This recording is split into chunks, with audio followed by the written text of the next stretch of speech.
Friend, कैसे हैं आप लोग? आई होप आप लोग अच्छे होंगे। मैं कुंदन कुमार, संकल्प क्लासेस, मस्जिद चौक, हाजीपुर, वैशाली। चलिए, आज जो हम स्टार्ट करेंगे बिहार बोर्ड का मैट्रिक क्रैश कोर्स का हमने ऑनलाइन क्रैश कोर्स शुरू किए हैं जो 60 डेज का चलेगा। चैप्टर बाय चैप्टर हम लोग यहाँ पे डिस्कस करेंगे सारे सब्जेक्ट का। अभी हम साइंस का फिजिक्स यानी भौतिकी का फर्स्ट चैप्टर प्रकाश का परावर्तन तथा अपवर्तन का चैप्टर का हम लोग डिस्कस करेंगे। यहाँ पे 68 ऑब्जेक्टिव है, लगभग 80 ऑब्जेक्टिव के आसपास। तो देखेंगे कि इसमें जो ऑब्जेक्टिव क्वेश्चन पूछा जाता है बिहार बोर्ड में, लगभग 100 क्वेश्चन में से 50 क्वेश्चन बनाना रहता है जो इसी सब क्वेश्चन से आते हैं। सारे एग्जाम का क्वेश्चन इसमें डिस्कस कराएंगे और ये काफ़ी रिपीटेड क्वेश्चन होता है जो बार बार पूछा जाता है। अच्छे अच्छे प्रश्न हैं। चलिए, हम बिना देरी किए स्टार्ट करेंगे अभी प्रश्न। यहाँ पे आपको कोई भी डाउट हो तो आप इस मोबाइल नंबर पे संपर्क कर सकते हैं। जो भी यहाँ पे ऑफलाइन बैच मस्जिद चौक, हाजीपुर, वैशाली में चलता है। जो भी डाउट हो इस नंबर पे आप कॉल करके पूछ सकते हैं। चलिए, नेक्स्ट क्वेश्चन आज का जो स्टार्ट करते हैं वो यहाँ पे है। अगर अभी तक आप चैनल को सब्सक्राइब नहीं किए हैं तो सब्सक्राइब कर ले, बेल आइकन प्रेस कर ले ताकि आप जब भी वीडियो अपलोड करें तो आप तक नोटिफिकेशन पहुँच सके। चलिए स्टार्ट करते हैं। आज का जो फर्स्ट क्वेश्चन है, प्रकाश की किरण जो होता है किस दिशा में गमन करती है? प्रकाश की किरण जो गमन करती है वो किस दिशा में? सीधी रेखा में गमन करती है। नेक्स्ट क्वेश्चन देखते हैं, प्रकाश का वेग न्यूनतम कहाँ होता है? प्रकाश का वेग जो न्यूनतम होता है वो शीशा यानी कांच में होता है।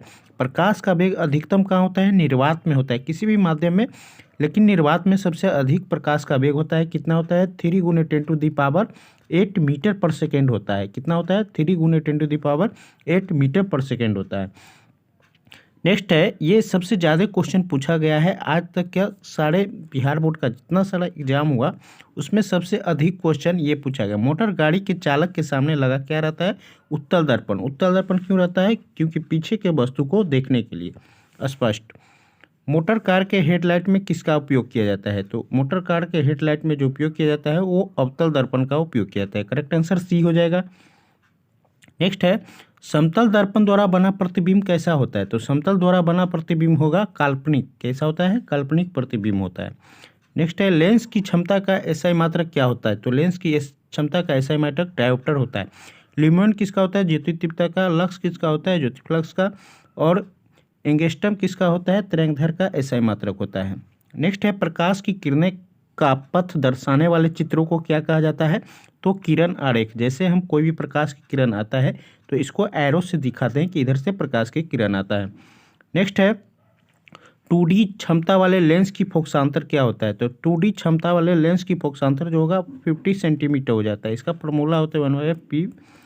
ये वाला फॉर्मूला पे इसको हम बैठा के निकाल सकते हैं। नेक्स्ट है, उत्तल लेंस का फोकसांतर 50 सेंटीमीटर, उसकी क्षमता कितनी हो जाएगी? इसका भी 2 डायोप्टर हो जाएगा। नेक्स्ट है, प्रकाश की किरणें के समूह को क्या कहा जाता है? बहुत सारी प्रकाश की किरण समूह को क्या कहा जाता है? इधर से या इधर से, तो किरणों के समूह को किरण पुंज कहा जाता है। Option number B correct answer हो जाएगा। किरणों के समूह को किरण पुंज कहा जाता है। नेक्स्ट है, उत्तल लेंस की क्षमता क्या होती है? उत्तल लेंस की क्षमता जो होगी वो धनात्मक होती है और अवतल लेंस की ऋणात्मक होती है। नेक्स्ट क्वेश्चन है, उत्तल लेंस को क्या कहा जाता है? तो उत्तल लेंस को अभिसारी लेंस या कन्वेक्स लेंस भी कहा जाता है। कौन सा लेंस? अभिसारी लेंस या कन्वेक्स लेंस। उत्तल लेंस जो होता है वो किनारे की अपेक्षा बीच में मोटा होता है और अवतल लेंस किनारे की अपेक्षा बीच में पतला होता है। नेक्स्ट है, अवतल लेंस को अभिसारी लेंस क्यों कहा जाता है? तो अवतल लेंस को अभिसारी नहीं अपसारी लेंस कहा जाता है। क्या कहा जाता है? अपसारी लेंस। और इसको कॉनकेव मिरर भी बोला जाता है, कॉनकेव लेंस। नेक्स्ट है, निम्न में से कौन सा पदार्थ लेंस बनाने के लिए प्रयुक्त नहीं किया जाता है? तो ये मिट्टी का प्रयोग हम लोग नहीं करते हैं। जल, कांच, प्लास्टिक ये सब हो सकता है। मिट्टी का प्रयोग लेंस बनाने में नहीं किया जाता है। किस दर्पण से हमेशा वस्तु छोटा प्रतिबिंब बनता है? तो उत्तल दर्पण से छोटा प्रतिबिंब बनेगा। उत्तल दर्पण से हम दूर की वस्तुओं को देखते हैं, माइक्रोस्कोप वगैरह में लगा रहता है। नेक्स्ट है, किस दर्पण से वस्तु का बड़ा प्रतिबिंब बनता है? तो अवतल दर्पण से बड़ा प्रतिबिंब बनेगा। अवतल दर्पण का उपयोग हम लोग दाढ़ी बनाने में, डेंटिस्ट, डॉक्टर सब करते हैं। नेक्स्ट है, प्रकाश के परावर्तन के कितने नियम हैं? ये भी क्वेश्चन हर एक एग्जाम में पूछा जाता है। प्रकाश के परावर्तन के कितने नियम हैं? 2। कौन कौन?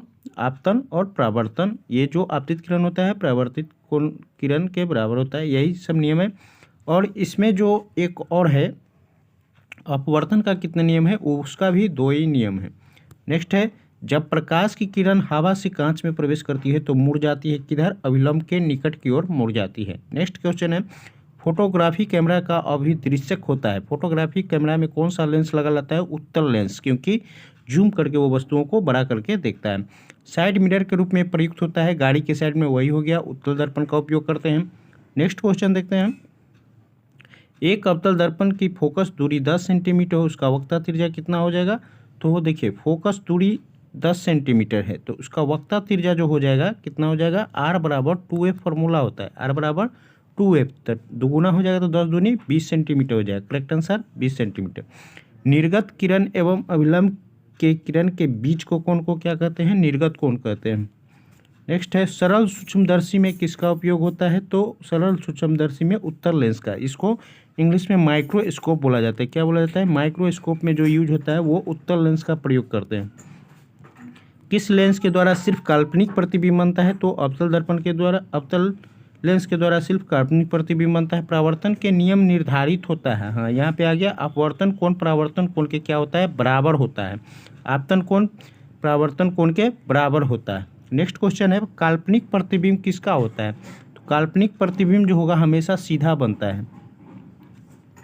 लेंस में मुख्य फोकस की संख्या कितनी होती है? तो लेंस में मुख्य फोकस की संख्या 2 होता है। यहाँ पे हम लोग एक लेंस बनाते हैं, उत्तल या अवतल बना लेते हैं, तो एक यहाँ से फोकस होता है, ये पोल हो जाता है, वक्ता केंद्र हो जाता है, यहाँ से यहाँ फोकस दूरी हो जाता है।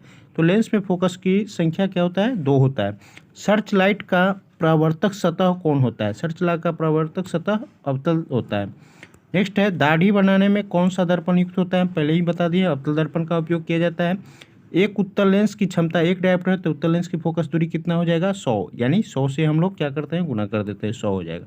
नेक्स्ट देखते हैं, किस गोलीय दर्पण तथा किसी पतले गोलीय लेंस की दोनों की फोकस दूरियां 15 सेंटीमीटर -15 सेंटीमीटर दर्पण लेंस संभवतः किसमें होगा? तो माइनस किसमें होता है? अवतल में। उत्तल में क्या होता है? पॉजिटिव होता है फोकस दूरी। यहाँ पे नेगेटिव की बात किया तो अवतल दर्पण हो जाएगा। नेक्स्ट है, प्रकाश के अपवर्तन के कितने नियम हैं? हम पहले बता चुके हैं, 2। नेक्स्ट है, किसी माध्यम में अपवर्तनांक का मान क्या होता है? तो यहाँ पे अपवर्तनांक का मान एक स्नेल नियम होता है, स्नेल नियम, जिसको हम लोग बोलते हैं, वो अपवर्तनांक का ही मान होता है sin I बटे sin R होता है। यहाँ पे ऑप्शन नंबर 1 करेक्ट हो जाएगा। एक उत्तल लेंस होता है, एक उत्तल लेंस क्या होता है? किनारों की अपेक्षा बीच में मोटा होता है, पहले बता चुके हैं। अवतल लेंस में आवर्धन बराबर क्या होता है? तो m बराबर v/u होता है। क्या होता है? m बराबर v/u होता है। तो आवर्धन का मान यहाँ पे जो हो जाएगा वो क्या हो जाएगा? ऑप्शन नंबर करेक्ट D हो जाएगा। नेक्स्ट है, गोलीय दर्पण में फोकसांतर एवं वक्ता त्रिज्या के बीच संबंध क्या होता है? तो वक्ता त्रिज्या R बराबर हम 2F बोल सकते हैं, कैपिटल R बराबर, या F बराबर R/2 बोल सकते हैं। तो यहाँ पे जो देख लेंगे वही सही हो जाएगा, ऑप्शन नंबर 1 करेक्ट आंसर हो जाएगा। सोलर कुकर में प्रयोग किया जाता है, अवतल दर्पण का प्रयोग किया जाता है सोलर कुकर में। नेक्स्ट है, उत्तल लेंस बना प्रतिबिंब कैसा होता है? उत्तल लेंस से जो बना प्रतिबिंब वास्तविक और उल्टा होता है। नेक्स्ट है, उत्तल लेंस में जब बीम F और 2F के बीच रखा जाता है तब प्रतिबिंब कैसा होता है? तो ये बड़ा और वास्तविक प्रतिबिंब बनता है। दो वक्रीय पृष्ठों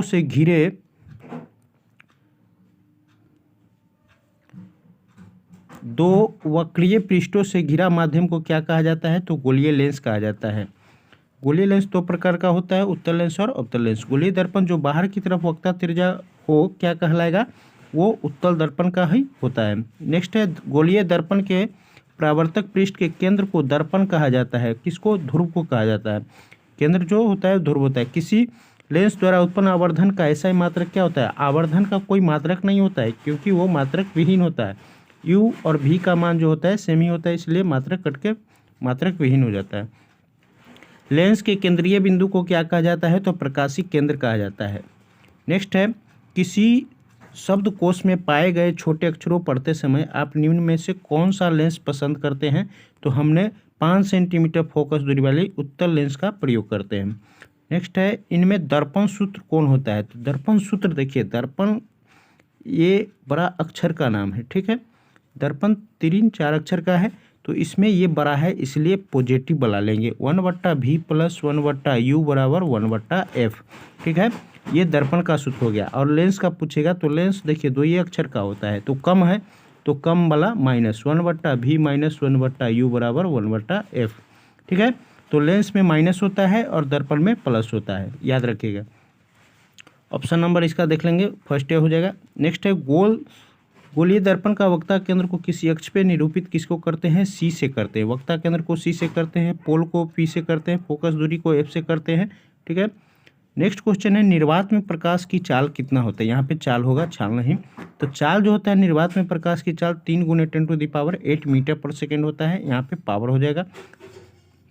नेक्स्ट है, दंत विशेषज्ञों मरीजों के दांतों को बड़ा प्रतिबिंब देखने के लिए हम लोग अवतल दर्पण का प्रयोग करते हैं।